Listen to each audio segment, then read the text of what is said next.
Perfect. Go to your music.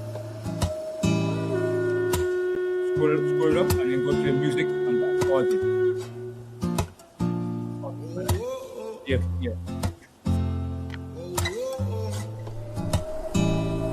Our Father in heaven.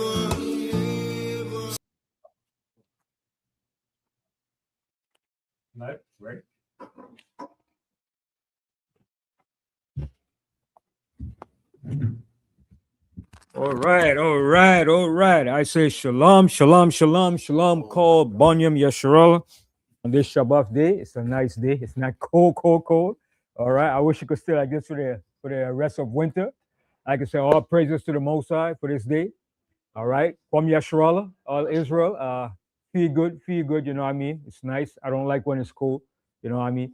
So, like I say, shalom and all praises to the Most High. We give praise to the Most High for whatever position we're in, whether good, bad, whatever position, overjoyed, zealous, happy, sad, we give praise because in the end, the Most High is the one that's going to lift you up and he's the one that's going to bring you up.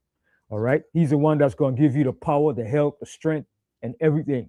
All right. Not so much material things, but the Most High, because the scripture said it's not the mollifying plaster or the herbs so much that heal us, but it's your word that heals us.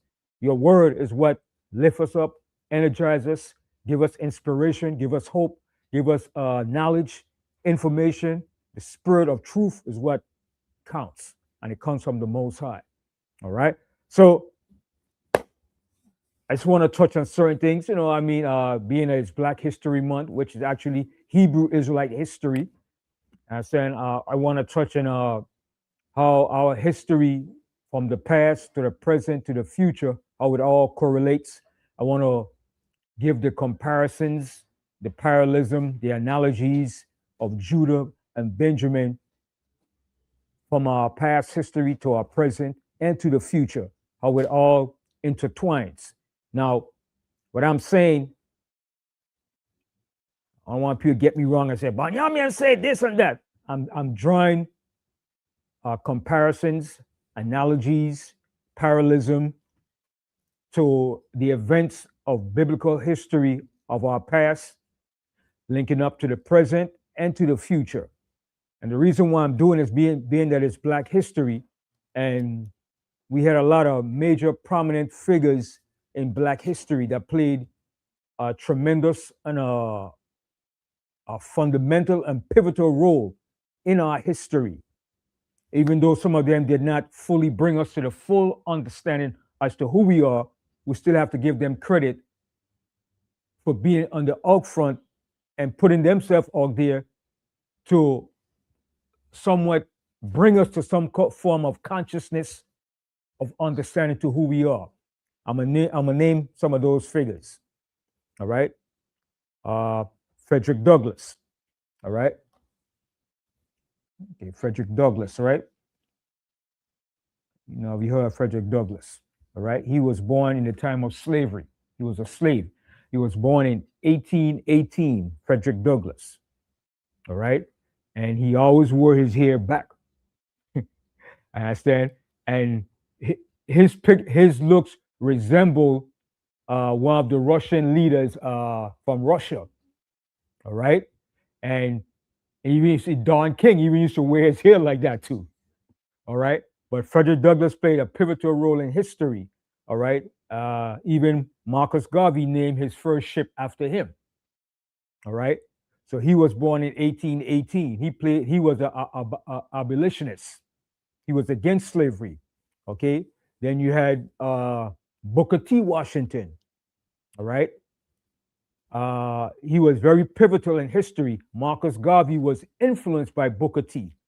in the book that Booker T wrote, Up from Slavery. And Marcus Garvey was influenced by that, and he took from that. And that's why he forwarded and said, Up, you mighty people. All right? So Booker T, he was born in 1856. Most of these leaders was born around that time period, around the latter part of the 1800s, mid or early 1800s. Frederick Douglass was born in 1818. All right? Booker T was born in 1856. All right. You had who was Marcus Garvey was born in 1897. All right. Then you had W.E.B. Du Bois, who was born in 1868. Right. So that's what, four. Okay. Marcus Garvey, 1897. Du Bois, 1868. Booker T. Washington, 1856. And Frederick Douglass, 1818. So all these figures were born around that early part or the early part of the 1800s, late 1800s. And which one of them lived the longest? Let me see. I'll put like a trivia question out there to see which one of them lived the longest.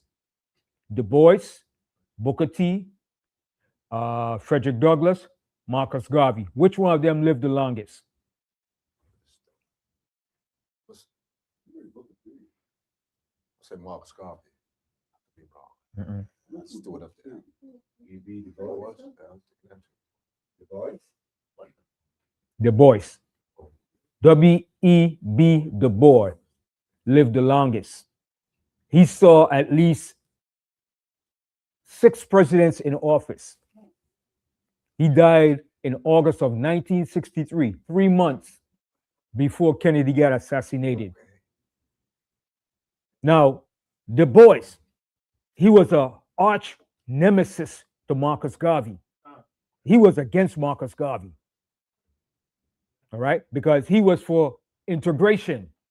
He wanted Judah to integrate in the intellectual side of the system.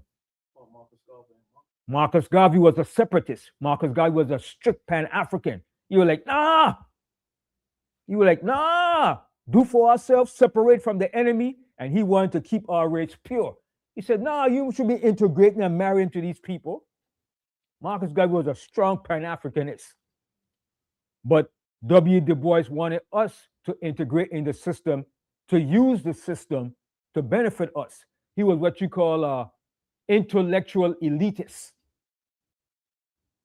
He was, I should say, one of the first blacks to get a PhD. And he lived a long time. He saw a lot of presidents in office, man. He saw Kennedy before he died in office. All right? And Marcus Garvey died in 1940. All right? Booker T died in 1915. Marcus Garvey wanted to meet up with him, but he died before Marcus Garvey was able to come to the United States in 1916.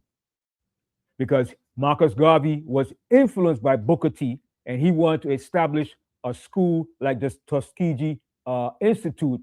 He wanted to link up with Booker T. Washington, but he didn't get the chance to do it. So when Marcus Garvey came here in 1916, he had already died.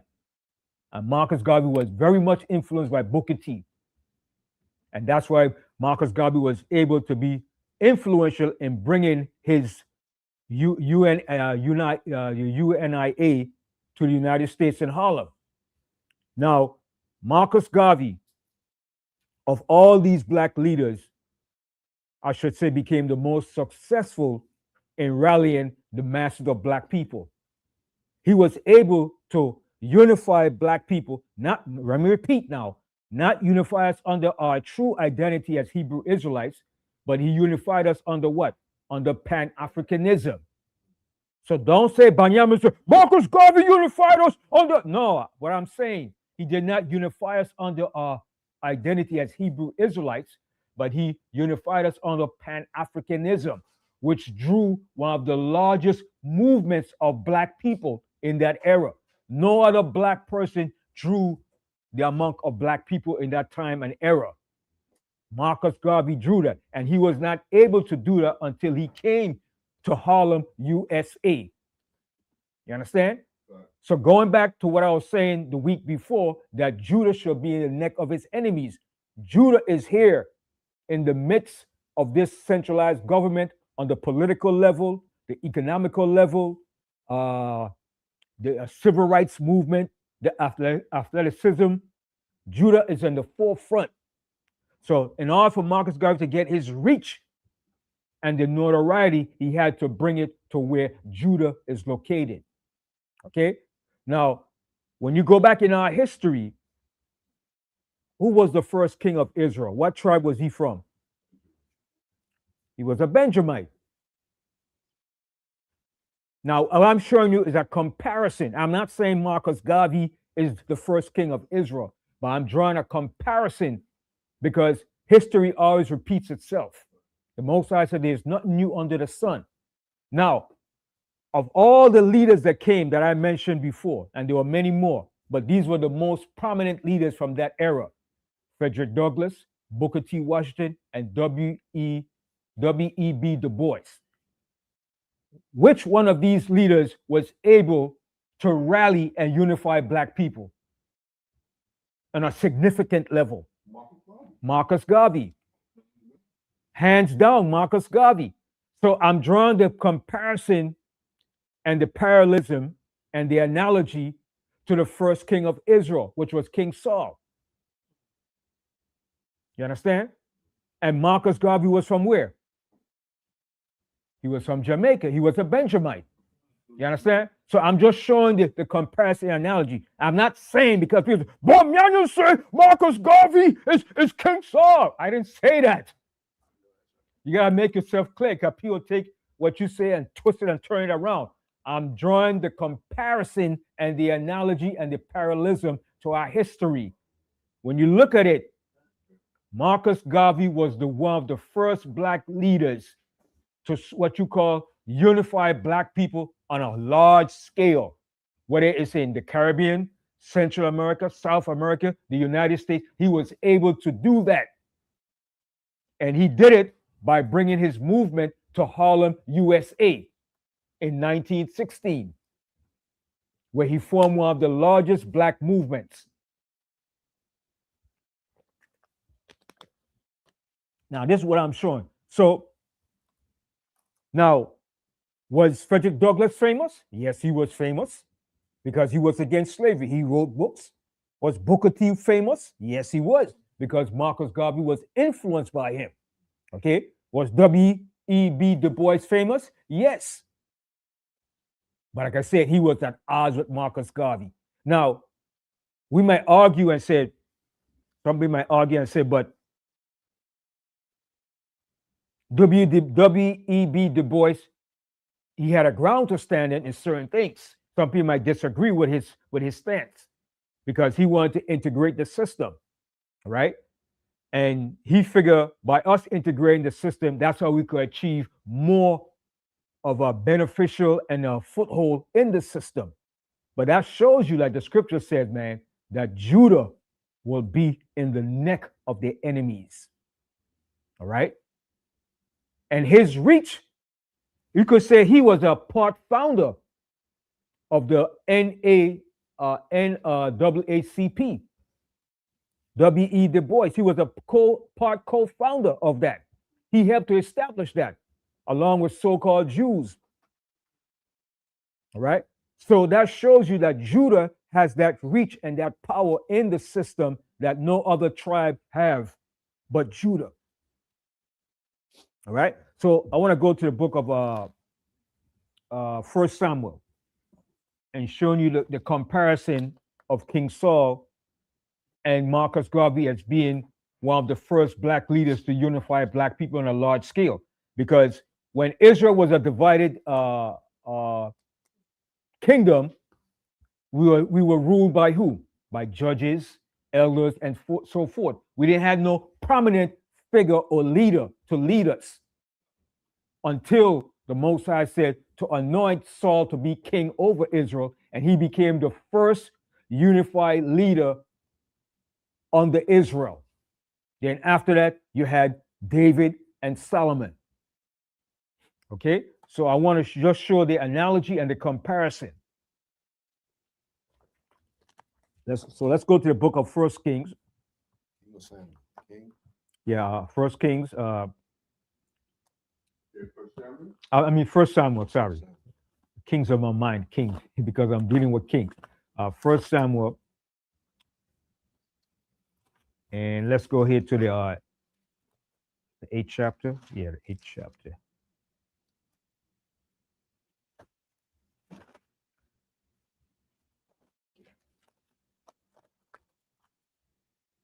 Yes, 1 Samuel, the 8th chapter, and let's start from the top. That book of 1 Samuel, King James Version of the Bible, chapter 8 and verse 1. And it came to pass when Samuel was old that he made his sons judges over Israel. Now the name of his firstborn was Joel, and the name of his second, Abiah. They were judges in Beersheba. And his sons walked not in his ways. All right, so this is Samuel. Now Samuel was a prophet, but his sons were corrupt and wicked. All right, go ahead. And his sons walked not in his ways, but turned aside after lucre and took bribes. So you know what's that? Money and bribes. Like, we gotta pay me. You want something? Pay me. They was taking bribes, money. They were looking the other way. Don't worry about that. Just put the money on the table and I'll look the other way. I'll let you go, like Trump. How Trump is doing. All right.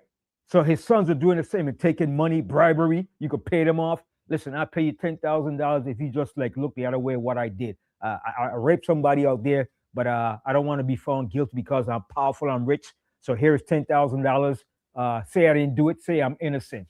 And that's what they was doing. Taking money, bribery. They were wicked, corrupt sons. Okay? And when you do that, man, you defame and you corrupt everything that the Most High established. And that brings for total destruction. That's why America is going to be brought down. Because it's full of bribery, corruption, and everything you think of. And that's what Trump administration is doing. All right? So his sons is doing that. And Samuel was a righteous prophet. But that shows you could be righteous, but your train could follow in the wrong footstep. And they could become just as corrupt and wicked and evil. Ain't to say Samuel didn't teach his sons that. He taught them. But every man have his own fate and destiny and his path to follow. And it's up to you to choose good or evil. All right? So read that part again. Yep. Out of the book of 1 Samuel, chapter 8, verse 3. And his sons walked not in his ways, but turned aside after lucre and took bribes and perverted judgment. See, and perverted judgment. They perverted judgment. That's the worst thing you could do, pervert judgment, man. Okay? And once you start getting paid, like your politicians today, all of them getting paid from APAC. They ask Hakeem Jeffries. He's getting paid from, so he's going to sell out. He's a sellout. I don't like him. I'm going to tell you straight up, I don't like him. I don't like sellouts. If you're getting paid and you're not there to represent the people, get the hell out of the way. You're a damn traitor. Okay? And he's getting money. So they asked him, Hakeem, do you think I should be abolished? The Sambo went around it and did everything to answer the question. He said, the guy asked him, he said, listen, I don't understand what you're saying. I'm going to speak my language and you're going to speak your language. So what he's telling him, nigga, I'm not going to stop taking the money. I'm going to do what I got to do to make my money. But I'm not going to stop taking money from APAC. If a lot of your politicians will stop taking money from these big corporations and stuff, America and everything will run right properly. But they're so damn corrupt and greedy. They're taking the money up front, under the table, back door, indoor, everywhere. You understand? That's why I never like politicians. I call them polytricksters. I never like them. Never like politicians, man. They can't be trusted. They speak one way, but they're doing something different. If they're not for the cause of the people and standing for the people and we're ready to die for the people, you're not a leader. You're a damn sellout. Okay? And that's the worst thing. The Most High hates that, man. Even, I have to give it to Muhammad Ali. Muhammad Ali, even though he was Muslim and he did not have the full truth, Muhammad Ali said, what would I say in history and what would I tell my people if I sold out? And he had enough conviction and courage to say, I can't sell out. I can't do that. Muhammad Ali said, I'm not going to fight your war. I'm not going to fight for you. I'm not doing it because they didn't call me niggas. The people over there didn't call me niggas. You call me niggas. He said, I'm not doing it. He said, no, I can't do it. And Muhammad Ali stood his ground where he lost everything. He didn't sell out. I have to give him credit for that. That takes integrity, man. Okay? And he didn't have the full truth. He only had the truth that Elijah Muhammad taught him. And he was able to stand strong on that foundation. All right? So continue. First Samuel 8, verse 4. Then all the elders of Israel gathered themselves together and came to Samuel unto Ramah, and said unto him, Behold, thou art old, and thy sons walk not in thy ways. Now make us a king to judge us like all the nations. So they said, listen, man, your sons, but see how the Most High did that? The Most High was in the making of that too. So they said, listen, man, listen, Samuel, your sons are corrupt, man. Your sons got to go. We need a king now to run this thing, man. Your sons are corrupt. So they came, the judges and the elders, to Samuel to tell Samuel that. All right, go ahead. It says, but the thing displeased Samuel when they said, give us a king to judge us. So it displeased Samuel because we never had a king before. We wanted to do like the nations did, to have a king. All right, go ahead. And Samuel prayed unto the Lord Most High. So Samuel prayed unto the Most High because this thing troubled Samuel. Samuel's like, man, how am I going to deal with this thing, man? Continue. And the Lord Most High said unto Samuel, hearken unto the voice of the people in all that they say unto thee. For they have not rejected thee, but they have rejected me, that I should not reign over them. And that's what our people like to do today. That's why they try to choose every other path and every other way. Well, no, we're going to set up our own thing. Islam, Egyptology, Pan-Africanism. We're going to do all our own thing. We want to be a Democrat. They don't want to follow the way of the Most High. They want to choose their own path. But the Most High said we have to return back onto the old path. Most High, seek ye the old path. All right? Continue.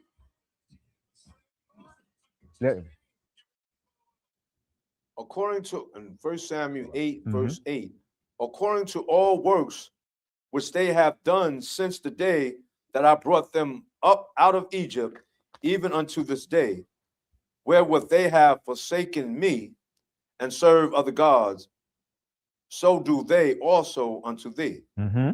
Now therefore hearken unto their voice, howbeit yet protest solemnly unto them, and show them the manner of the king that shall reign over them.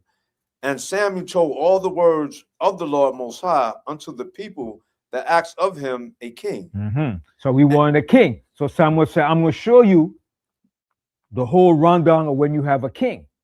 All right, continue. And he said, this will be the manner of the king that shall reign over you. He will take your sons and appoint them for himself, for his chariots, and to be his horsemen. And some shall run before his chariots. He will appoint him captains over thousands and captains over fifties, and will set them to ear his ground and to reap his harvest, and to make his instruments of war and instruments of his chariots. And he will take your daughters to be confectionaries, and to be cooks, and to be bakers. And he will take your fields and your vineyards and your olive yards, even the best of them, and give them to his servants. And he will take the tenth of your seed and of your vineyards, and give to his officers and to his servants. And he will take your men servants and your maid servants and your goodless young men and your asses, and put them to his work. So these are going to be the requirements of when you have a king. And they didn't mind. Israel didn't mind. We want a king. We want a king. All right, go ahead. And he will take your, and he will take the tenth of your sheep, and ye shall be his servants. And ye shall cry out in that day because of your king, which ye shall have chosen you. And the Lord Most High will not hear you in that day. Nevertheless, the people refused to obey the voice of Samuel. They didn't want to hear that. Their mind was set. We want a king. We don't care what you say, Samuel. Get out the way. We want a king. Now, we want that king now. We hear what you're saying, Samuel, but we want a king. Your sons are corrupt.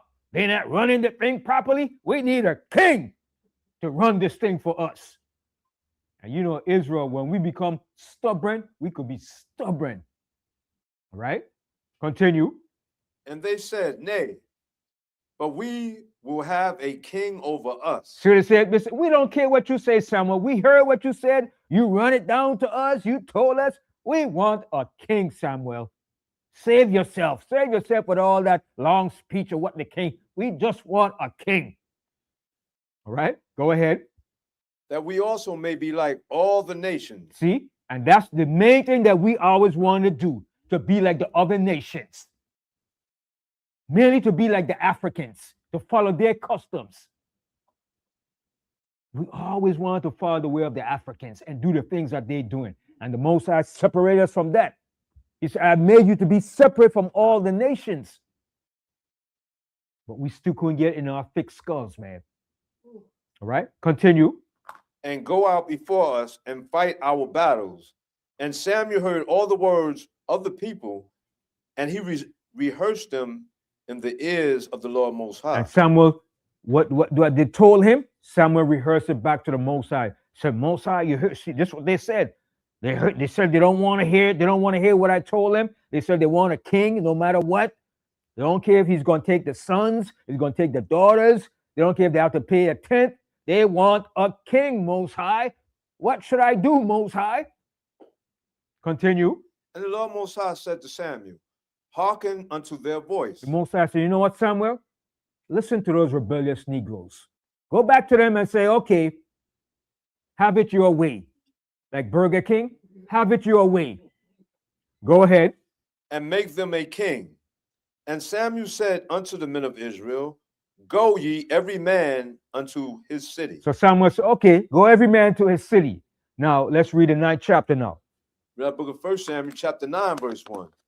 Now there was a man of Benjamin whose name was Kish, the son of Abidiel, the son of Zerah. Right. So now this is King Saul now, a Benjamite. All right. And the word Kish comes from the word dark skin too, or burnt face. All right. So he's showing you King Saul was a black man. He was in white. Like they will have you believe, oh, the Hebrew Israelites were white people. The Asian Israelites were white. No. King Saul was a Benjamite. Our history is the same back then as the same as today. The only difference today is what? What's the only difference today?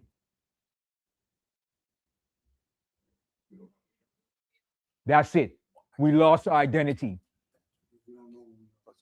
That's the only thing.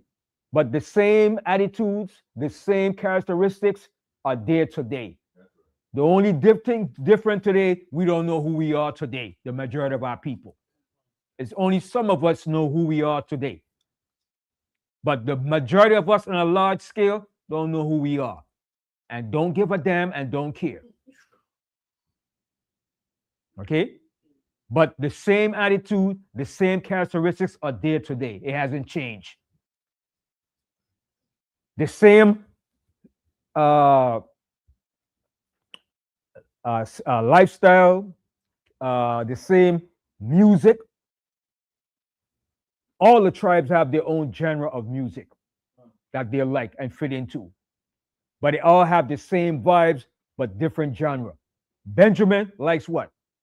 He likes his what? Reggae and his calypso. Judah like what? Music too. R&B, rap. So all the tribes have their own version and style of their flavor of music. You understand? Judah loves rap. He loves R&B. Judah loves to be the rapper, the smooth crooner rapping to the woman. Like what's his name? What you call him? The guy pitch his face. Back from the 80s. What's his name? Oh no, he said 80. Big what's the Very white. Not Barry White. He was a rapper. I forget his name. He was from Brooklyn. Big Daddy Kane. Okay, and all those guys. You know what I'm saying? Even when you bring it up today, R. Kelly. You understand? They love to rap and sing love songs for the woman. And you look at all the major groups that came out. All right. Boys to Men. Yeah, Boys to Men, New Edition. New Edition. What was song about? Singing about croning, singing songs to the women, love songs. You understand? All the major groups that came out from that era, right? Yeah. I don't say they collaborated too. Yeah. Yeah. A lot of them collaborated. Who? Reggae and who? Usher. Yeah, Usher. You know what I'm saying? So, and even back from the 60s and the 70s, all right, when the OJs, the Temptations, the Spinners, the Stylistics, the Manhattans, all that came out. What was this thing about? Love songs. Understand? They had their style of doing things. You understand? Yeah. I won't say, but it all meant something too. It meant something. Yeah. You understand? But their music was more about love and loving the woman, singing to the woman, and and stuff like that. But what Benjamin was bringing, what was he bringing to the table? Boom, boom, boom, roll. Judgment, Babylon fall, raging against the system. You understand? Fire Babylon, wicked Babylon system. You understand? Yeah. I don't want to say what Adam just saying. A lot of them kept the Most High name in it. Yeah. They said the Almighty, what's it? Teddy Pendergrass. Yeah. A lot of them kept them too. But they had different styles, but it was all based on the characteristic of those particular tribes. Yeah, Labraham. Yeah, Benjamin was more political. Yeah. They were political, dealing with the corruption in the world. Right, corruption of the system, revolution. It wasn't trying to nah, we ain't going for that. They was burn it down. Fire for Babylon.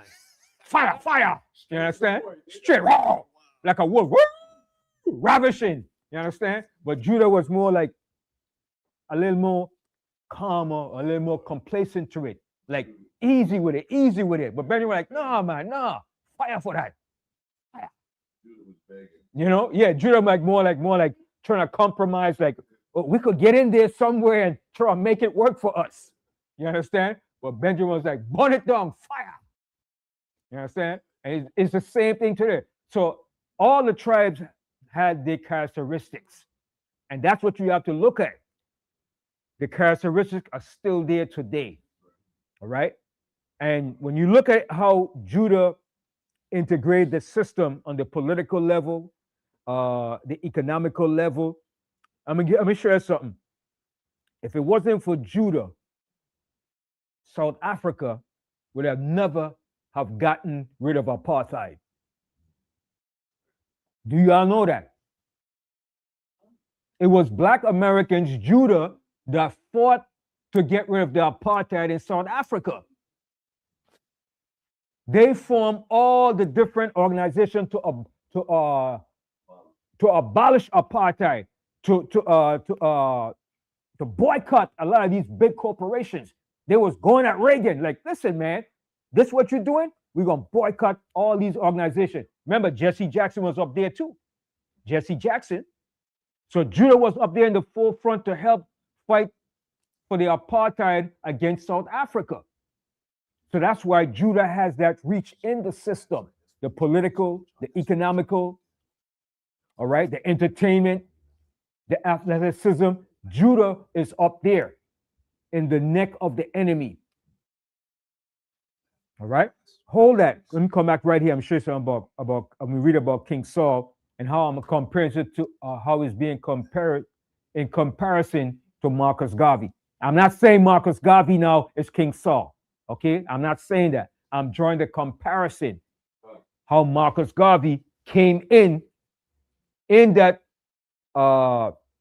more or less similar position as King Saul to unify Israel, right? Go to 1 Chronicles 28 and the 4th verse. I want to show you something. 1 Chronicles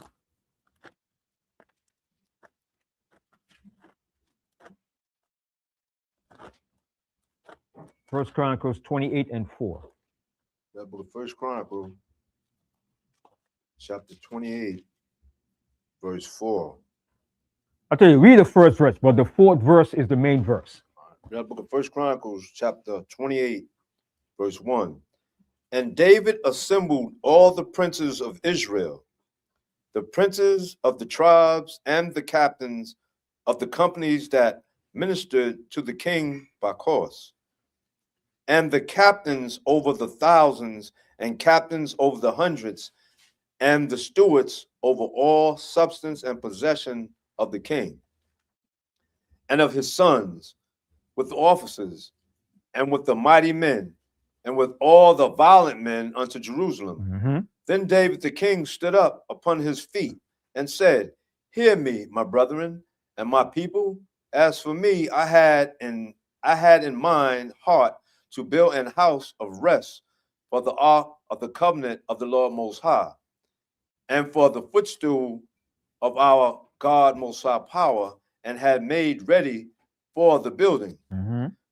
But God Most High said unto me, Thou shalt not build an house for my name. So the Most High said, David, you can't build a house, David. Nope, sorry. Go ahead. Because thou hast been a man of war and hast shed blood. Mm-hmm. Howbeit the Lord Most High power of Israel chose me before all the house of my father to be king over Israel forever. For he have chosen Judah to be the ruler. So who's the ruler? Judah is the ruler over all 12 tribes. Okay? Judah is the ruler. Okay? All the major kings came out of Judah. From the time of David, the major kings that sat on the thrones were from the line of Judah. Even Yahushua HaMashiach himself is from the lineage of Judah, from the lineage of David. All right? So Judah is the ruler. So that's why Judah sets the stage for everything that goes down, and everybody else follow. Okay? Read that verse again. From the top of First Chronicles chapter 28, verse 4. Howbeit the Lord Most High power of Israel chose me before all the house of my father to be king over Israel forever. For he have chosen Judah to be the ruler, and of the house of Judah, the house of my father, and among the sons of my father, he liked me to make me king over all Israel. All right. So you see that. So Judah is the ruler. All right. And that's why the Most High said he's going to raise up the tents of Judah first. All right. This truth was brought up by Judah on a large scale. When I got the truth, I got it from Judah. I got the truth when I came here from Judah. The truth didn't come over from someplace in Africa. It was right here in the United States. All right? Waiting on me until I got here. But I was being groomed to it consciously by Benjamin, by the music. But when I got here, I got the full understanding here when I came here to Judah. So when I got here, it wasn't no problem to recognize the truth. Because it was already in me, listening to Benjamin with the music, hearing about Babylon, Babylon. And when I saw the truth, everything just clicked. Bam! It wasn't like, nah, that ain't the truth. Nah. Everything just clicked right in. It clicked right in on April 29, 1987. All praises to the Most High. Okay? So that's the Most High using Judah to magnify and bring this truth out.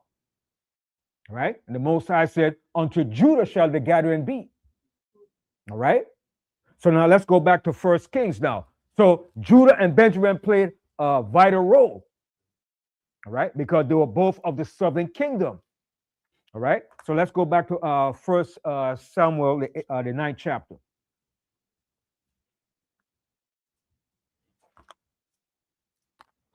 The book of 1 Samuel, chapter 9. Read the first verse again. The book of 1 Samuel, chapter 9, verse 1.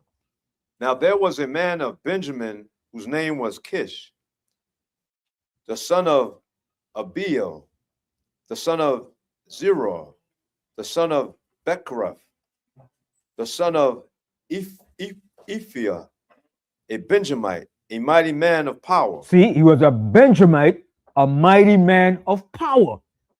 Now, a lot of people know about Marcus Garvey. Now, I'm going to say it again. I'm not saying Marcus Garvey is King Saul. Because no people are saying, that's what he's saying. No, I'm drawing the comparison and the analogy. Okay? Now, Marcus Garvey was a powerful dude. And guess what? Was Marcus Garvey tall? He was a short guy, about 5'2", but powerful, strong black man, brother. When he spoke, he was like a lion, okay? He shook people up, man, and his words resonated deep into you, man, okay? He was a powerful dude, Marcus Garvey, okay? And he spoke with confidence, and he kept that royalty in him. He didn't bow down to white people. Yes. He wasn't afraid. He wasn't afraid. He wasn't afraid. He stood up, man. And he believed in separation from this devil that we should do for ourselves. Okay? He believed in that. Okay? And he fought for that. And that's why he brought his movement to Harlem, USA. And that's where it got its full traction. Okay? Yes. And W.E.B. Du Bois could not stand him. Couldn't stand Marcus Garvey. He couldn't stand him. And Marcus Garvey spoke up against him. Marcus Garvey used to say, you light-skinned people, you can't trust you. Yeah, Marcus Garvey. And he called Marcus Garvey a slanderous, a charlatan. And Marcus Garvey used to roll in his behind. Marcus Garvey used to say, man, him and Marcus Garvey was going at it, man. Bad, man. You think the beef started now with Israelites? It started back then, man. Understand? Because even at one point, W. Du Bois was even allowing J. Edgar Hoover to investigate Marcus Garvey. Yeah. And he was the thorn in Marcus. He was the thorn in Marcus Garvey's side. Yeah. He was the one that was telling Hoover and them to like, get Marcus Garvey out of here, deport him. You understand? So it was a struggle, man. It was a big struggle. But Marcus Garvey initially was able to gather a lot of Judah and a lot of Israelites in Harlem, USA, man, to create his movement, man. And it was a strong movement. Marcus Garvey had chapters in Central America, South America, in Jamaica, in Costa Rica. You understand? But his strongest foothold was up here in Harlem, USA. Okay? So continue reading on. 1 Samuel chapter 9, verse 2. And he had a son whose name was Saul, a choice young man, and a goodly. And there was not among the children of Israel a goodly person than he. From his shoulders and upward, he was higher than any of the people. He was tall, strong, Saul.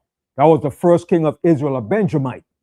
So I'm drawing the comparison, the analogy to how Marcus Garvey was able to be the first black leader to so-called unify black people, but not under our identity, but under Pan-Africanism. No other black person was able to do that in that era of time. Okay, continue. And the asses of Kish, Saul's father, were lost. And Kish said to Saul his son, Take now one of the servants with thee, and arise, go seek the asses. And he passed through Mount Ephraim, and passed through the land of Shalisha,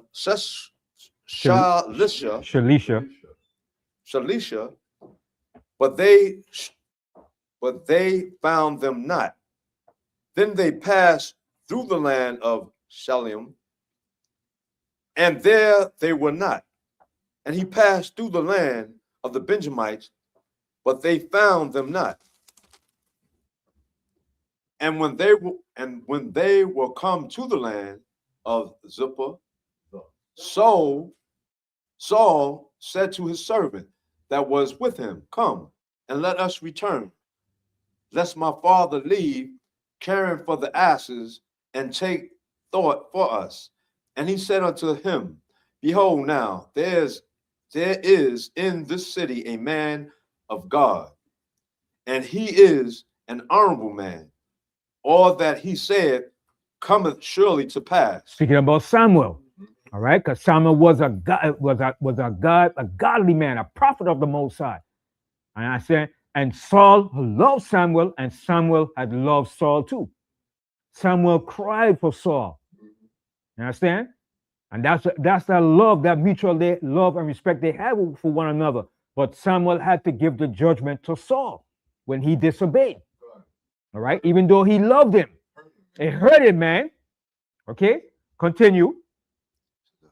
Now let us go thither, peradventure he can show us our way that we should go. Then said Saul to his servant, but behold, if we go, what shall we bring the man? For the bread is spent in our vessels, and there is not a present to bring to the man of God Most High power. What have we? Right. He said, what we going to bring as a gift or a present to the man of the Most High? Because he said, you just can't go up there big-handed to the man of the Most High. We have to give him something because he represents the Most High. All right. Continue. And the servant answered Saul again and said, Behold, I have here at hand the forepart of a shekel of silver, that will I give to the man of God Most High, to tell us our way. Before time in Israel, when a man went to inquire of God the Most High, thus he spake, Come, and let us go to the seer. For he that is now called a prophet was before time called a seer. Right. So before you were called a prophet, you were called a seer. All right. So prophet Samuel was that seer. And whenever Israel wanted to find something, they would go to Samuel to find out directly what the Most High was going to do or what he was doing. All right. Continue. Then said Saul to his servant, Well said, come, let us go. So they went unto the city where the man of God Most High power was. And as they went up the hill to the city, they found young maidens going out to draw water, and said unto them, Is the seer here? And they answered them and said, He is. Behold, he is before you.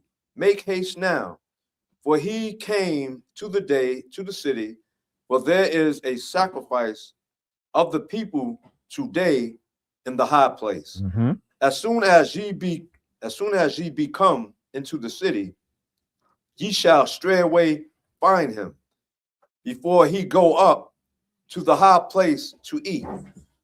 For the people will not eat until he come, because he doth bless the sacrifice. So that was his job. He used to bless the sacrifice. So this probably was a high holy day that they was keeping, one of those days. So Samuel was going to bless the sacrifice.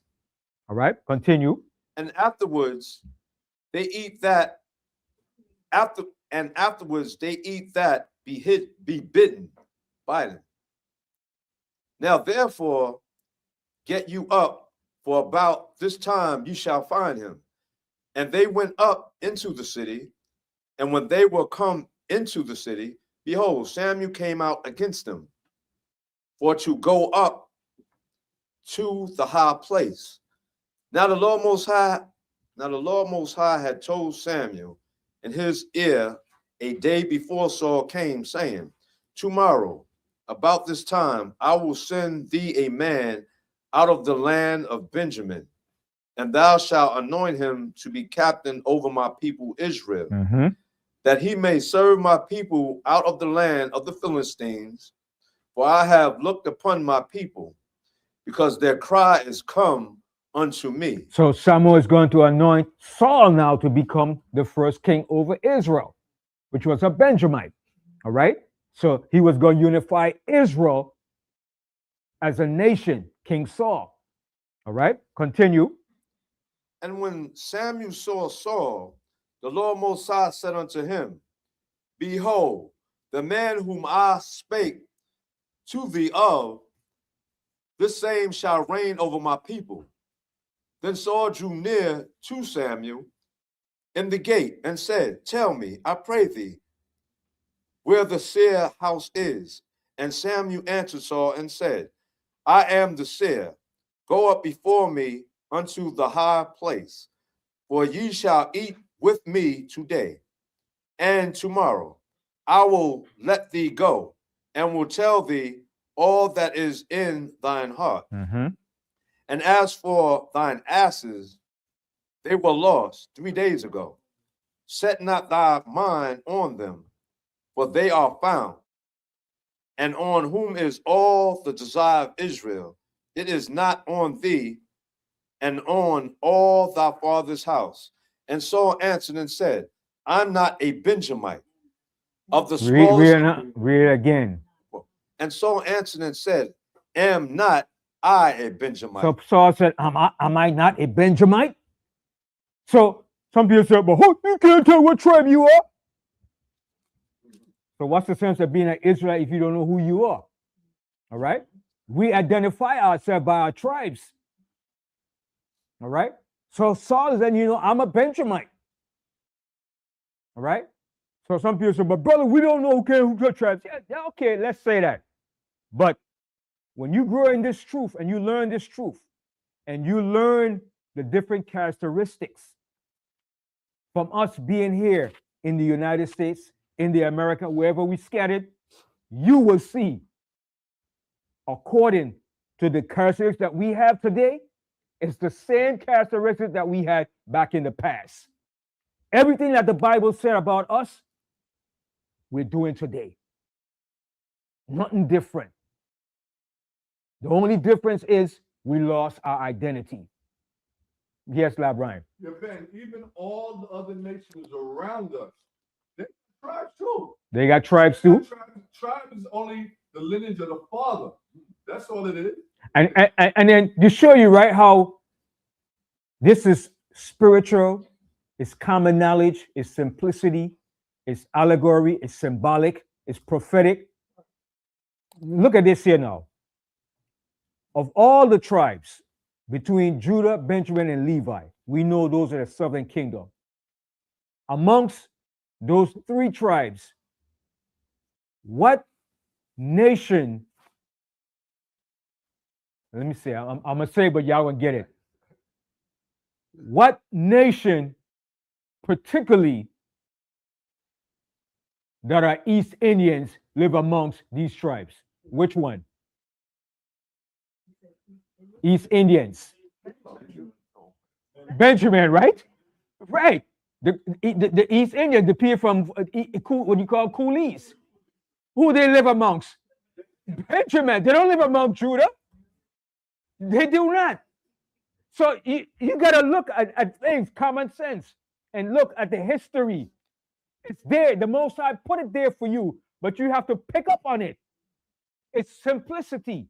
Like the scripture said, the simplicity of Yahushua. Of all the nations that come from East India or East Indians or coolies, they only live among Benjamin. They don't live among Judah. Huh? Right. They sound like Benjamin. They talk. You ever see Guyanese coolie? You ever see Jamaican coolies? You ever see Trinidadian coolies? They live amongst Benjamin. You see what I'm saying, Sister Carol? In Jamaica, what do you call them? We call them in Jamaica. You call them coolie, right? The people from East India, we call them Carol. You don't know? You never?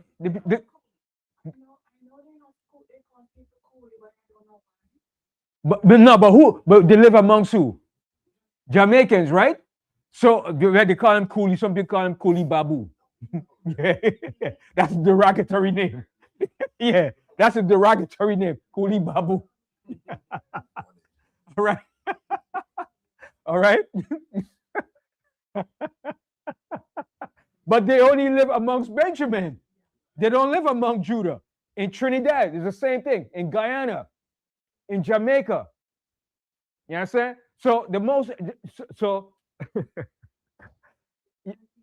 in Antigua, yeah, they live amongst mainly Benjamin.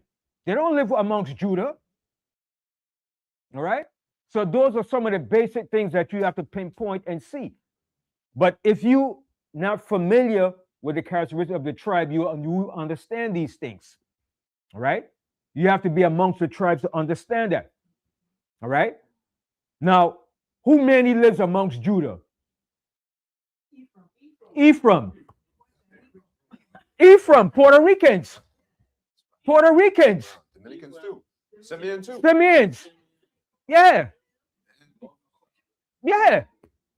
But even if you look on the map when they were given the land, Simeon was inside of Judah anyway. Right.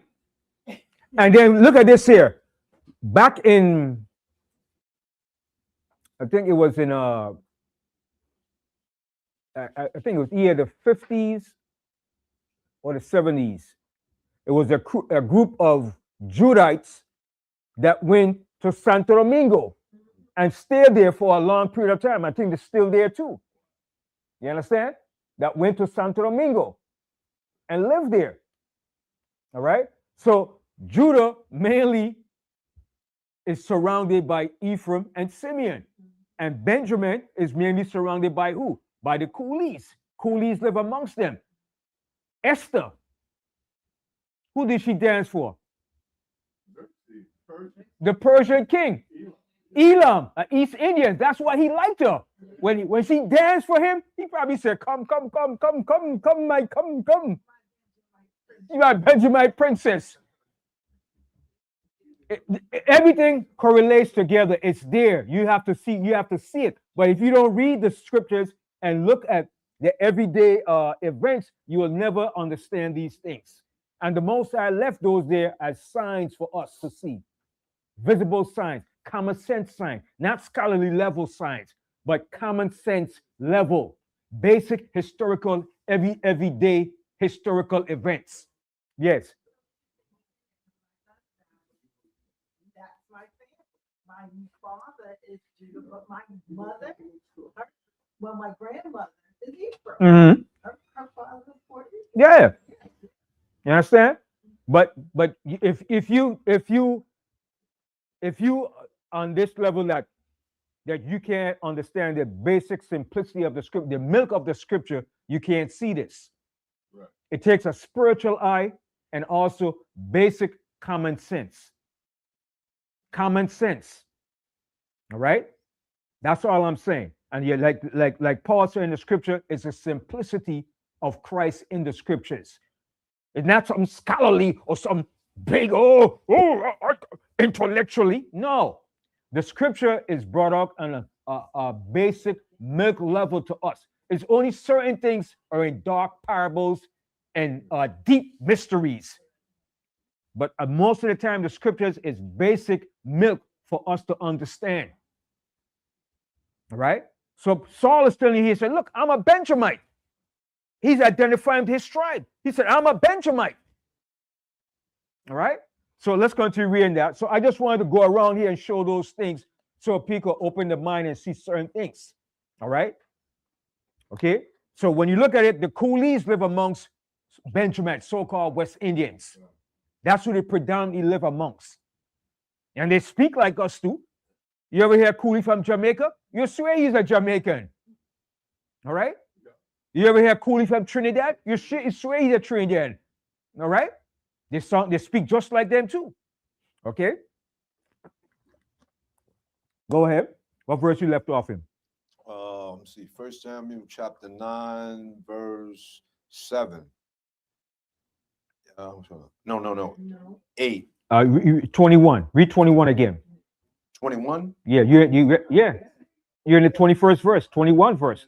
21. Read 21 again. Okay. Read out the book of 1 Samuel chapter 9, verse 21.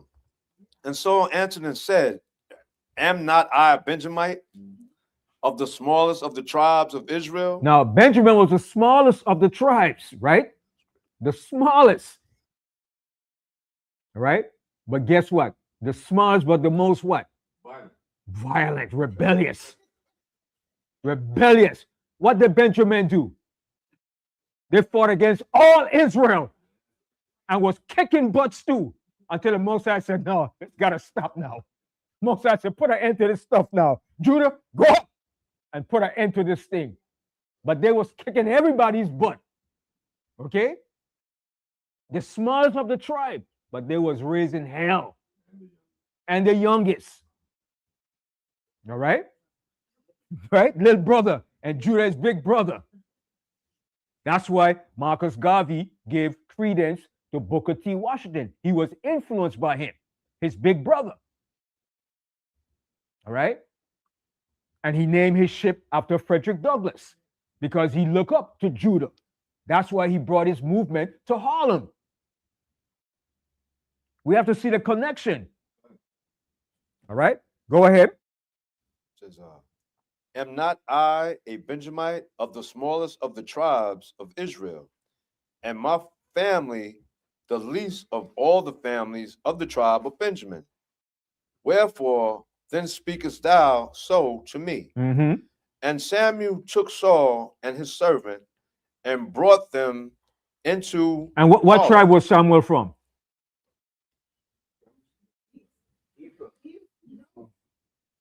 No.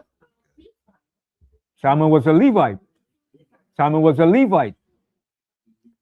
He was a Levite. But he lived in Mount Ephraim.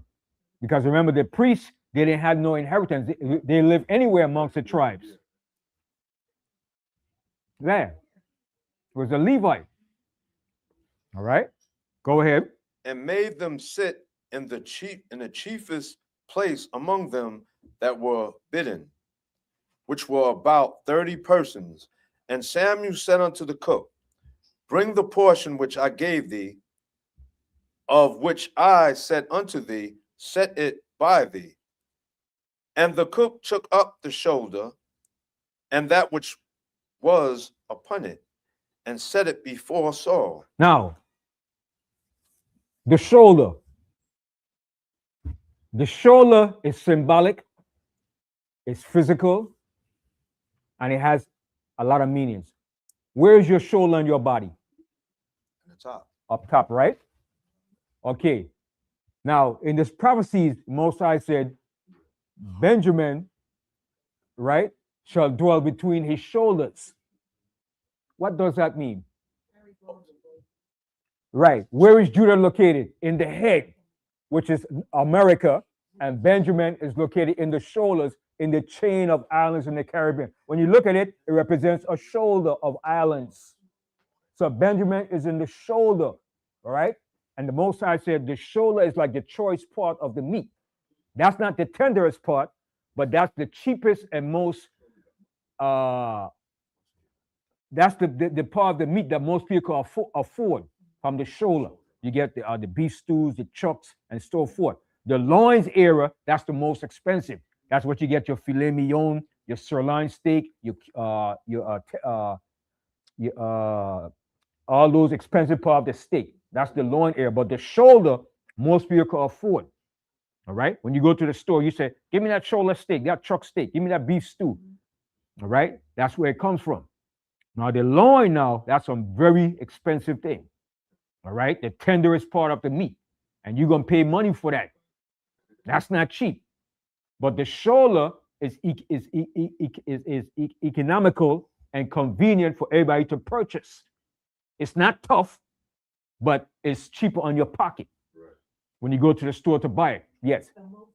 It's the most part of the meat. Yeah. But it's the strongest part. The strongest. Yeah, a lot of muscle. Yeah. So Mm-hmm. you have to cook it. You have to cook it. Yeah. Because it goes tough and Then it goes, yeah. Yeah. Mm-hmm. All right. So that was the shoulder. And the Most High said, get the shoulder, give the shoulder. Most of the time was given out to the priest or to whoever. All right. But in prophecy, it represents a chain of islands in the Caribbean. It said, Benjamin shall dwell between his shoulders. Your shoulder is up to your head, your neck. Judah is in the head, but in the neck of the enemy. And Benjamin is in the shoulder. right next to Judah, but in the islands of the Caribbean. Yes, Yeah, LeBron. if you look at it, the shoulder part protects the neck. Protects the necks. All right? Okay? So the Most High speaks to us poetically, prophetically, hip talk, in every way possible, man. The Most High speaks to us, but you have to be in tune to see and understand that. And it's all here. When you read these scriptures, because remember, when King Saul lost connection to the Most High, what did he do? When he lost all connection and spiritual connection to the Most High, what was his last resort to get back to the Most High? What did he do? Or what do we call a witch in the island, Carol? Obia woman. He went to the Obia woman. That's what he went. He went to see the Obia woman. And when she saw him, she nearly passed out. He said, no, Saul said, I'm not going to kill you. Because Saul put out a decree that anybody that consults a witch should be killed. We call them Obia woman, and that's what she was. It's the same thing. That's why he disguised himself. You understand? Everything that we do is here in the scripture, and we're still doing it today. Yeah, we read. Go tell me what him say. Tell me what him say. What God said. You understand? Benjamin know about that. Yeah. Me go to the Obia man, you know. Me I go to the Obia man, no man. The Obia man said me go do good to them, no. You know? So Saul did the same thing. He was a Benjamite. He went to the Obia woman. It's the same thing. We do the same thing. When he lost all connection to the Most High, she saw him. She like, oh! She cried out. She said, don't kill me. Saul said, no, I ain't gonna kill you, man. No. Because Saul put out a decree to kill every Obia woman. Yeah. You understand? And Saul disguised himself. You understand? Yeah, because Saul lost all connection to the Most High. Okay? So everything that we do is in here. And we're doing the same thing all over again. Yes. He lost the right hand side Connection. He went to the left hand side. Yes. Samuel. Yeah. Because he trusted Samuel. He knew Samuel. You know what I'm saying? But it was too late then. The Most High took away that spirit from him. And he said, bring me up Saul, bring me up Samuel. Let me talk to Samuel. Because Samuel's the only one. Because Samuel practically raised him. Samuel anointed him. And Samuel had loved Saul too. And Saul had loved Samuel too. You understand? They were good. And Samuel cried for him, man. Samuel said, what did you do, man? What did you do, Saul? I chose you to be king over Israel, man. All right. So the characteristics, the symbolism, the analogy, the parallelism is all there. You have to see it, read it, and live it, and watch it, and observe it. It's a sign for us. All right. Continue reading on. What verse you in? Yeah, I'm 24. Okay, 1 24. Samuel chapter 9, verse 24. And he took up the shoulder and that which was upon it, and set it before Saul. And Saul said, behold, that which is left, set it before thee, and eat. For unto this time hath it been kept for thee since I said, and I have invited the people. So Saul did eat with Samuel that day. So he was eating the shoulder of what? Either a cow or a lamb. Okay, go ahead. And when they were come down from the high place into the city, Samuel communed with Saul upon the top of the house. And there rose early, and it came to pass about the spring of the day that Samuel called Saul to the top of the house, saying, up, that I may send thee. And Saul arose. And Saul arose. And there rose early, and it came to pass about the spring of the day that Samuel called Saul to the top of the house, saying, up, that I may send thee away. And Saul arose, and they went out, both of them, and he set Samuel abroad. And as they were going down to the end of the city, Samuel said to Saul, bid the servant pass on before us. And he passed on. But stand thou still a while, that I may show thee the word of God Most High Power. Okay, now read the 10th chapter now. So now Samuel is going to anoint him king over Israel to unify Israel as a whole. Okay, read first Samuel 10. Yep, we on the book of 1 Samuel, chapter 9, verse 10. Excuse me, chapter 10, verse 1. Then Samuel took a vial of oil and poured it upon his head and kissed him and said, it is not because No, the Lord it Most High is it not because the Lord Most High hath anointed thee to be captain over his inheritance. Mhm. When thou art departed from me today, So what is he took a vial of oil. What oil was that?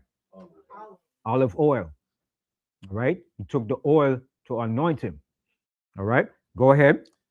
then thou shalt find 2 men by Rachel's sepulchre in the border of Benjamin at Zilzah, and they will say unto thee, the asses which thou wentest to seek are found.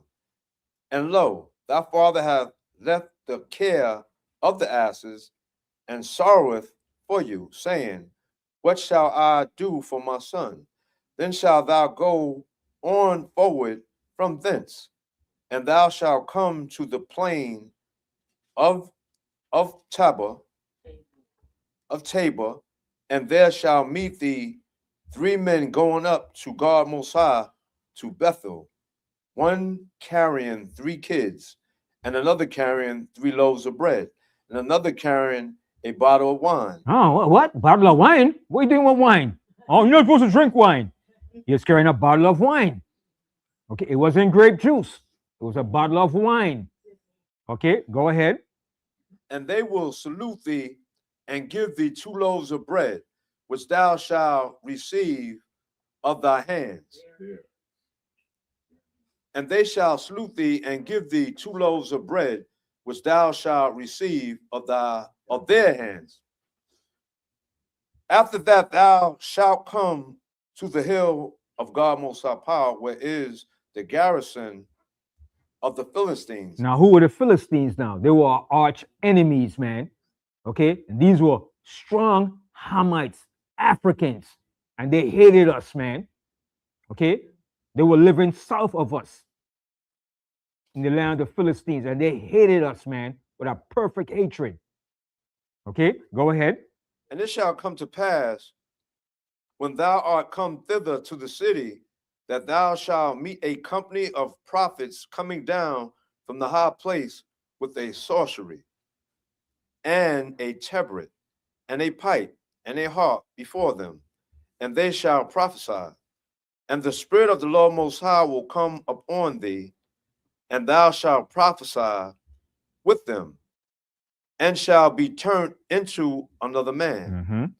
And let it be, when these signs are come unto thee, that thou do as occasion serve thee, for God Most High Power is with thee. And thou shalt go down before me to Gilgal, and behold, I will come down unto thee to offer burnt offerings and to sacrifices of peace offerings. 7 days shalt thou tarry till I come to thee, and show thee what thou shalt do. Mm-hmm. And it was so that when he had turned his back to go from Samuel, God Most High Power gave him another heart. And all those signs came to pass that day. And when they came thither to the hill, behold, a company of prophets met him, and the Spirit of the Most High Power came upon him, and he prophesied among them. Mm-hmm. So And Saul was prophesying with them. All right, go ahead. And it came to pass, when all that knew him before time saw that, behold, he prophesied among the prophets. Then the people said unto another, What is this? What is this that is come unto the son of Kish? So they said, what's going on here? What happened to the son of Kish? What happened to the son of Kish? He's a prophet now? All right, he got anointed. The Spirit of the Most High came upon him. All right, go ahead. And Saul also among the prophets. And one of the same place answered and said, But who is their father? Therefore it became a proverb. Is Saul also among the prophets? And when he had made an end of prophesying, he came to the high place. And Saul's uncle said unto him and to his servants, Whither went ye? And he said, To seek the asses. And when we saw that they were nowhere, we came to Samuel. So he went to Samuel to find out where he could find the asses. All right, because they know Samuel is a man of the Most High. He's going to tell him, look, this is where your asses went. But in doing that, Samuel was talking to him and letting him know what was going to happen to him. All right, go ahead. And Saul's uncle said, Tell me, I pray thee, what Samuel said unto you. So he said, tell me, what did Samuel say to you now? Because his uncle knew something was up, but he couldn't pinpoint it. So he said, what did Samuel say unto you? Go ahead. And Saul said unto his uncle, he told the matter of the kingdom, whereof Samuel. No. Hold on. Give me Zachariah, give it up. Sorry, I got to read for me, Zachariah. You're screwing me up, man. All right, pardon me, I won't do that. Michael, those print too small or something? Yeah, I get this big print. Yeah. Michael, read for me.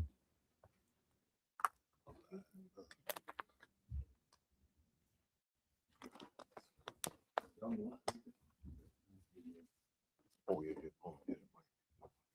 In the 16th verse.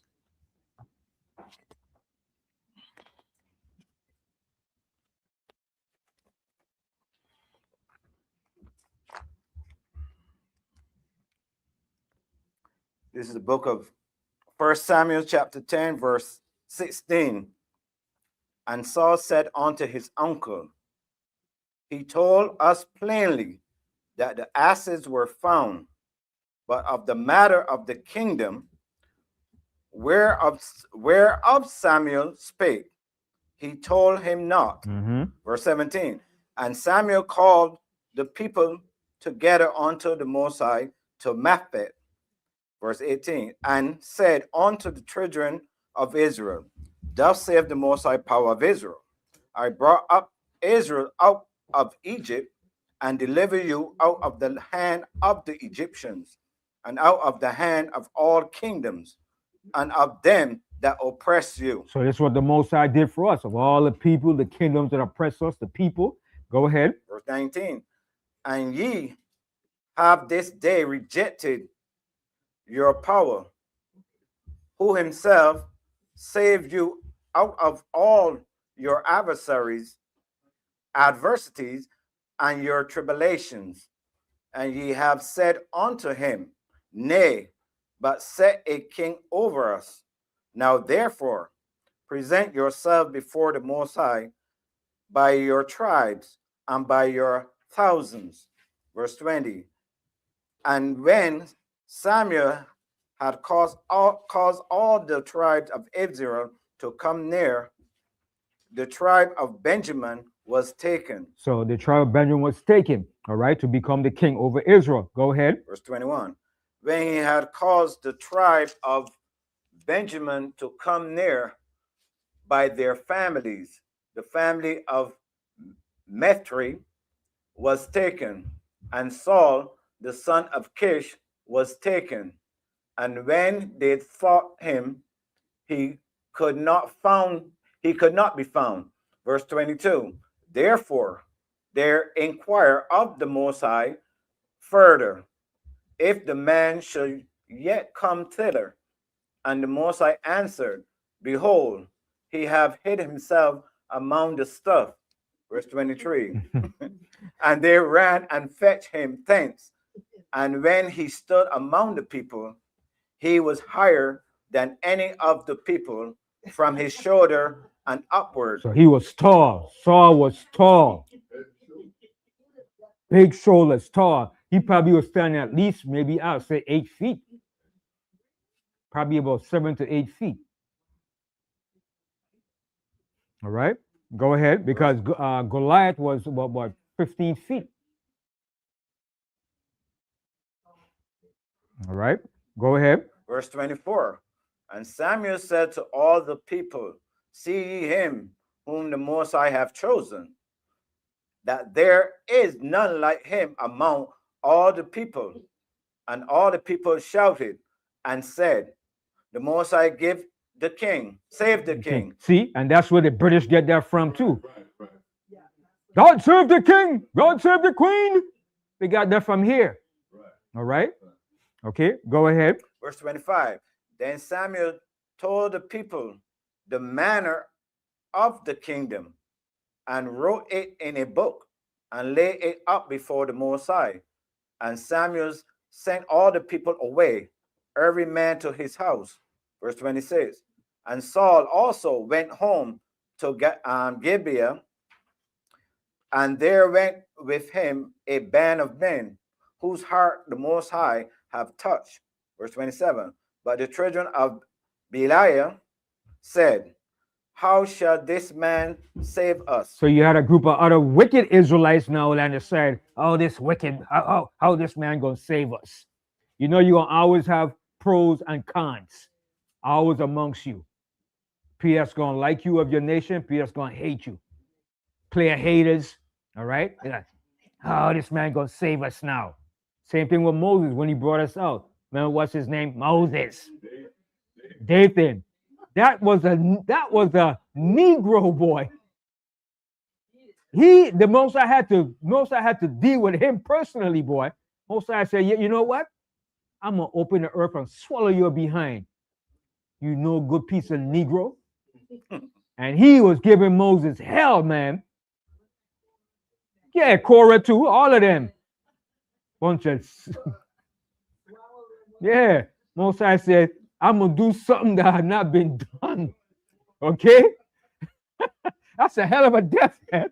When the earth open up and swallow you, man, open up, and then it closed back, man. Yeah, yo, everybody, man, you buried alive, man. Yeah. Nobody can hear you scream no more. That's boy. I wonder if he's back here again today. And he must be worse off now, boy. He must be an Egyptologist now.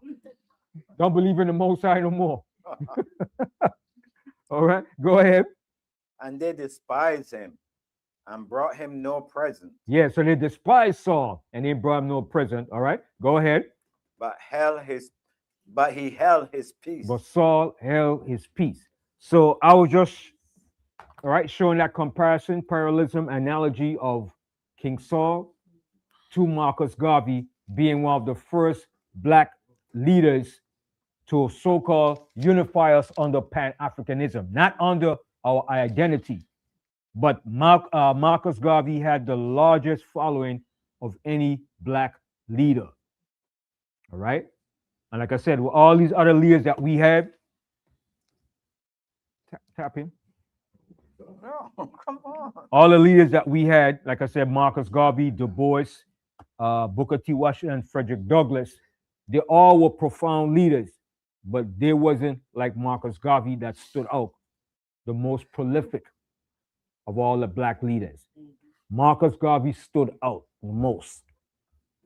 And he had the largest following of black people.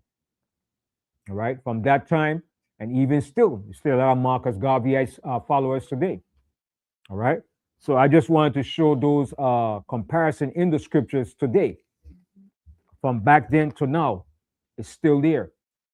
All right, and when you read the story about King Saul of his fatal end, you saw what he did.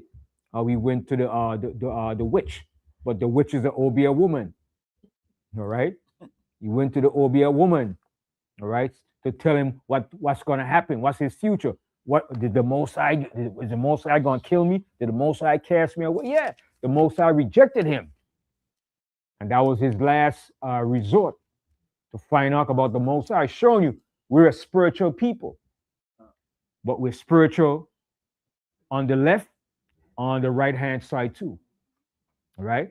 But ultimately, we have to return on the right hand of the spiritual causes of the Most High to obtain that everlasting kingdom, righteousness, and his mercy. All right. And obtain the kingdom. It all has to come back to the right hand side, not the left hand side. All right. So I just wanted to show that. That was my class. I want to add more things to it, but I'm gonna just keep it that simple today. All right. I hope everybody enjoyed. Everybody got something from it. They got some kind of understanding from it, because some people, it's hard to understand. Some people it's easy to be understood, because not everybody could perceive and get the message at the same time. But I try to make it as simple and basic, as simplistic as possible, to identify the correlation with us from the past to the present to the future.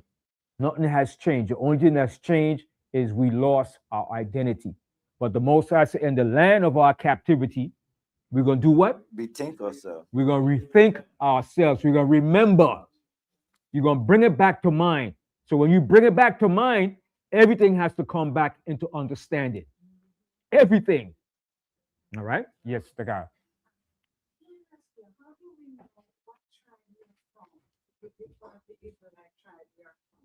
Well, it's an individualistic thing, and it's also a collective thing, but it's also spiritually too, and it's something that you have to see for yourself and understand. Now, to say 100% you directly from that tribe, I won't say it because I don't really know, but judging from the characteristics, the personalities, and from what we read in the scriptures and what we're still doing today, you could basically identify with some of the tribes today. You could definitely identify with Benjamin from his characteristics, cultural traits, all right? The patterns are still the same. His speech, his boldness, all right? His rebelliousness against the system is still there. It hasn't changed, all right? And then you could see with Judah, the characteristics and the patterns of Judah. Judah is more locked into the system, trying to change and make the system better. You understand? For everybody, but basically for themselves, because who's on the forefront fighting for reparations? FBA's Foundation of Black Americans. They're on the forefront speaking about what? Mainly about the political injustices that's happening in America and worldwide. Okay? When anything you talk about, reparations, that's Judah. That's out there. Okay? The political system, who's up there in the political system?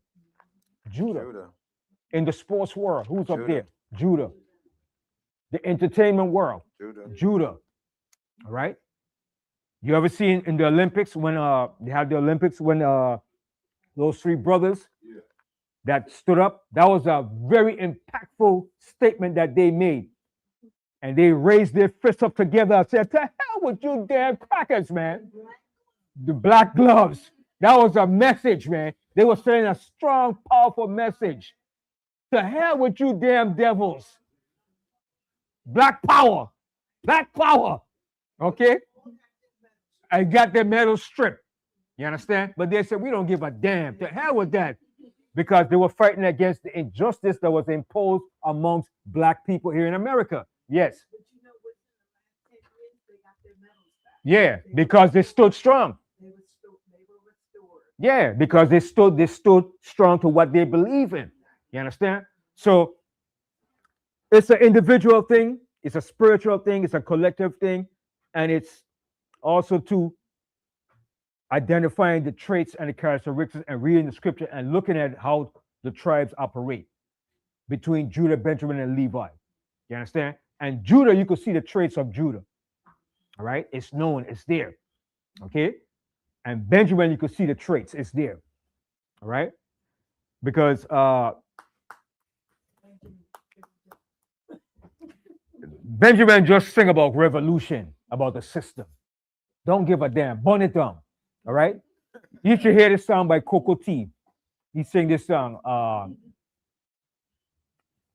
don't know if I could pull it up because let me show you. I'm pulling it up on here about Coco T. I'm gonna show you. He sing about this song here.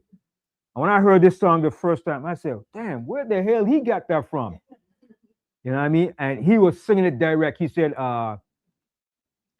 Coco T. I'm gonna pull it up and show you. I'm gonna let y'all listen to it. Loose again. Hey, this one was called Babylon. It was called Babylon by Coco T. Yeah.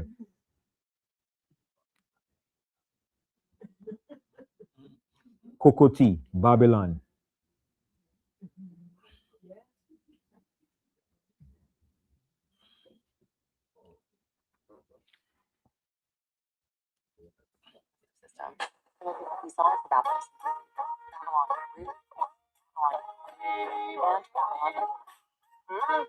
No, that's not the one.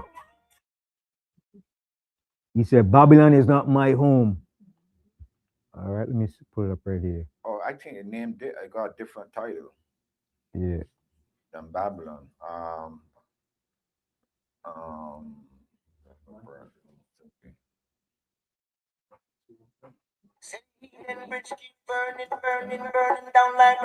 Not this one.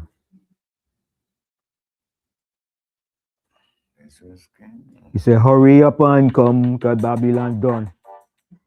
Hurry up and come. I think that's it. Hurry up and come. Hurry up and come. Yeah. Gotta Yeah. type in hurry up and come. Yeah. Hurry Coco up. T, hurry up and come. Hurry up and come. Babylon. I want you to listen to this here. No copyright infringement. No copyright infringement. All right. Listen to this here.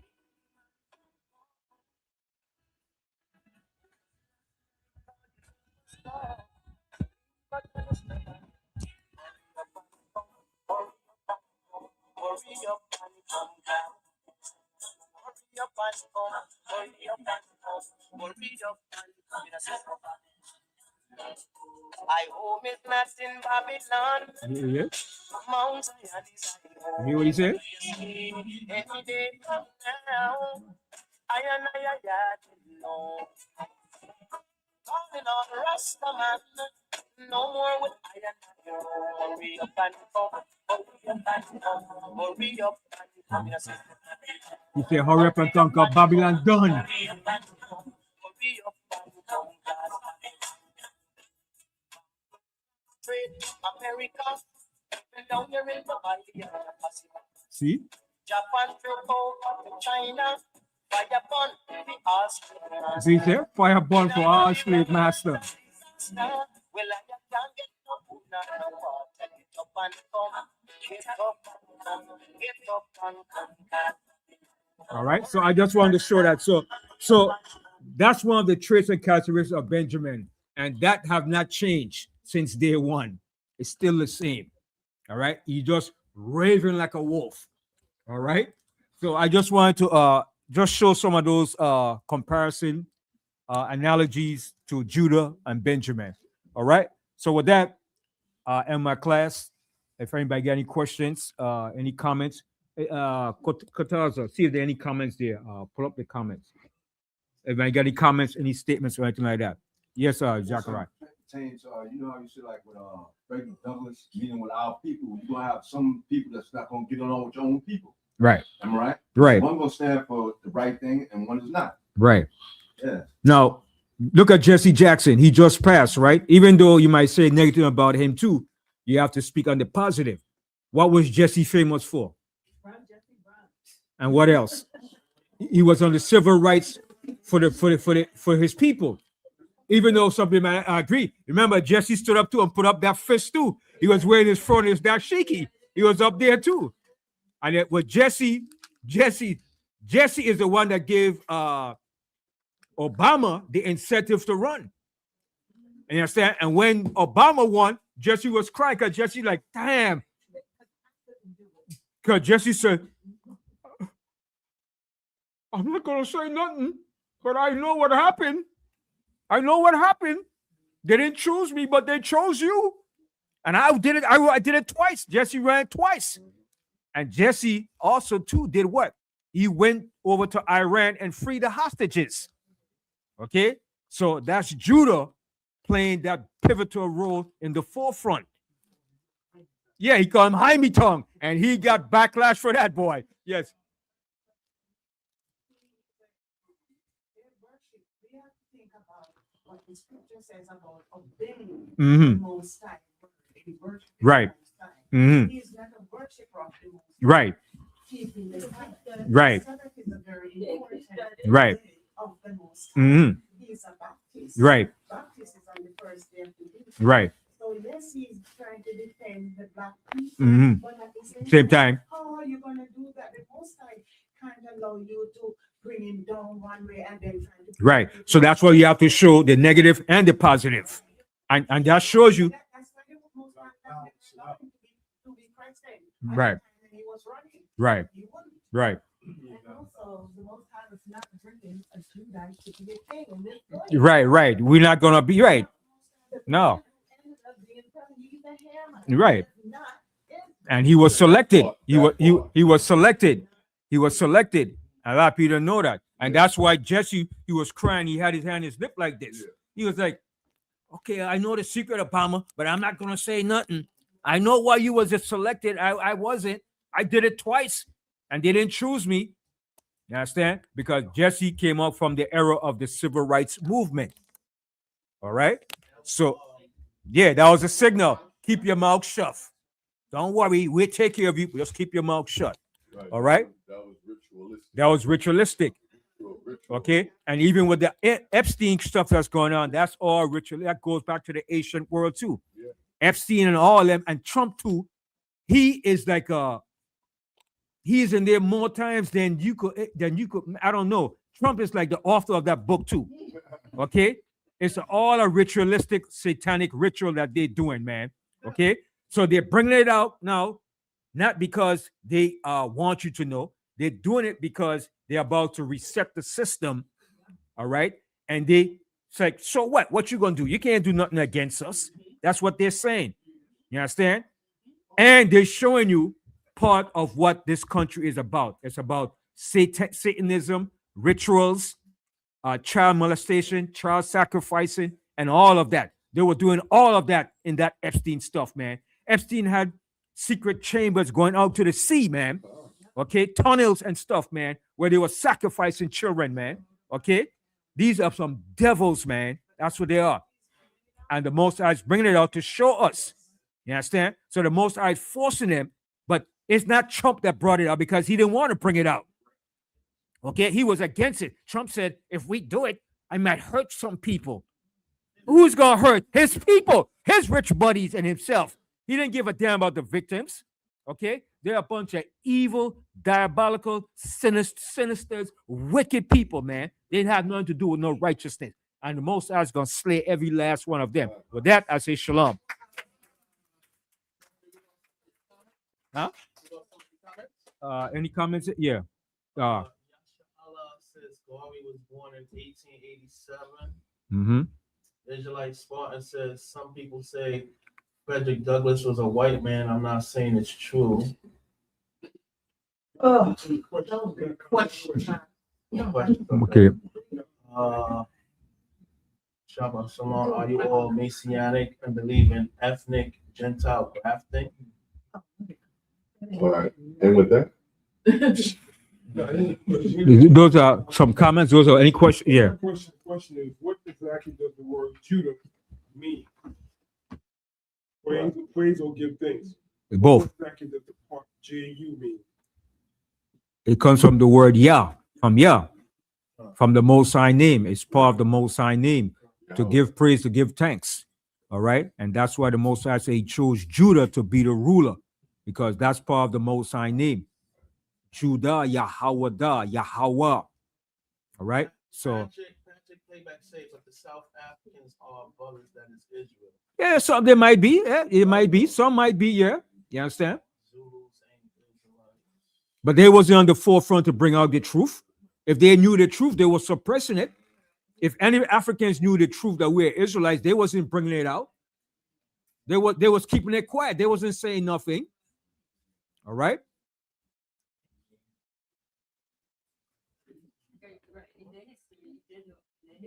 Any that's it.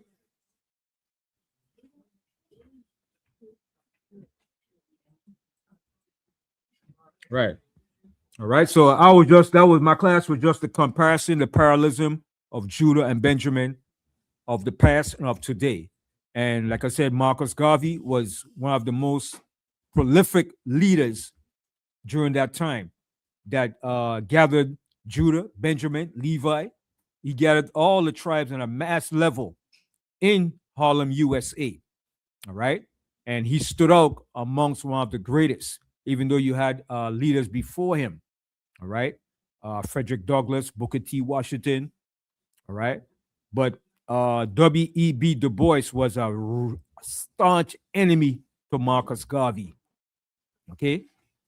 They fought. Marcus Garvey lashes behind out too, man. And they were going back and forth too, man. All right. But Marcus Garvey was influenced by Booker T, by Judah. You understand?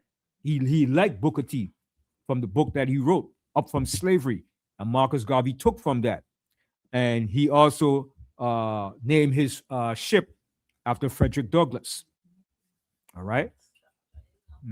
All right. So our history is a great history, but it's not called our history. It's called Black history. It's called all these different names.